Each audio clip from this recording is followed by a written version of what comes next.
ये है मिस्क। ऐसी कहानियां जो सायों में जीती हैं, न कहीं जिक्र न कोई तमगा, बस खामोश कुर्बानियां।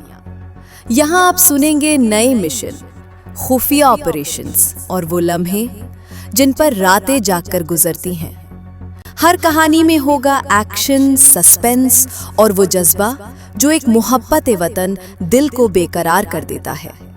जब आप ये सब सुनेंगे, आपका सर फख्र से बुलंद होगा अपनी फौज पर, अपनी इंटेलिजेंस एजेंसियों पर और अपने पाकिस्तान पर। आइए वीडियो की जानिब चलते हैं।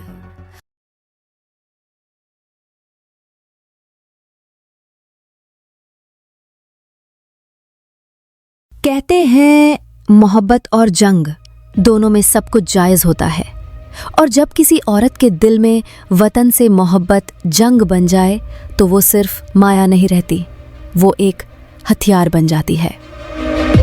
माया लाहौर की पुरानी गलियों की एक आम सी लड़की, सफ़ेद चादर, किताबों का शौक और निगाह में एक अजीब सा वकार।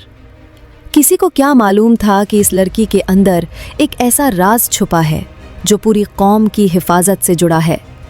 माया ने यूनिवर्सिटी में टॉप किया, साइकोलॉजी और ज़बानदानी में गैर मामूली महारत। खामोश मगर ज़हीन, और यही खामोशी एक दिन उसे ले आई सिक्योरिटी एजेंसी के दरवाजे पर। वो दिन याद है जब उसे बुलाया गया एक सफ़ेद कमरे में, बग़ैर किसी तारुफ के सिर्फ एक सवाल किया गया, क्या तुम अपनी शनाख्त भूल सकती हो? माया ने सिर्फ मुस्कुरा कर कहा, मैं तो अपना नाम भी कुर्बान कर सकती हूँ अगर वतन सलामत रहे। फिर शुरू हुई ट्रेनिंग, जिस्मानी, ज़हनी, नफ्सियाती और जज्बाती। हफ्तों के लिए गायब हो जाना, कई शनाख्तें, कई चेहरे, और फिर एक दिन माया को सौंपा गया एक ऐसा मिशन जिसकी वापसी का यकीन कोई ना दे सका। मिशन था भारत के शहर जोधपुर में दाखिल होना। जाली शनाख्त अनिता, पेशा एक फैशन ब्लॉगर, मकसद एक भारतीय मिलिट्री अफसर से खुर्बत इख्तियार करना और उस खुफिया प्रोग्राम तक रसाई हासिल करना जिसे पाकिस्तान के खिलाफ इस्तेमाल किया जाना था। माया ने नई ज़बान सीखी, नया लहजा अपनाया और अनिता बनकर सरहद पार कर गई। जोधपुर, जहां हर चीज़ नई थी, हर साया शक, हर शख्स दुश्मन। माया को दिन रात एहतियात बरतनी पड़ी। झूठे कहकहे, मसनूई अंदाज, दिल में खौफ, चेहरे पर एतमाद। उसने कई महीने दुश्मन के अंदर रहकर ऐसे राज हासिल किए जिन्होंने पाकिस्तान में कई मुमकिना हमलों को नाकाम बनाया। लेकिन सबसे कठिन लम्हा वो था जब उसे एक बच्चे की माँ बनने का झूठ बोलना पड़ा, सिर्फ इसलिए कि दुश्मन की हमदर्दी हासिल हो और उसे एक हसास कंप्यूटर लैब में रसाई मिल सके।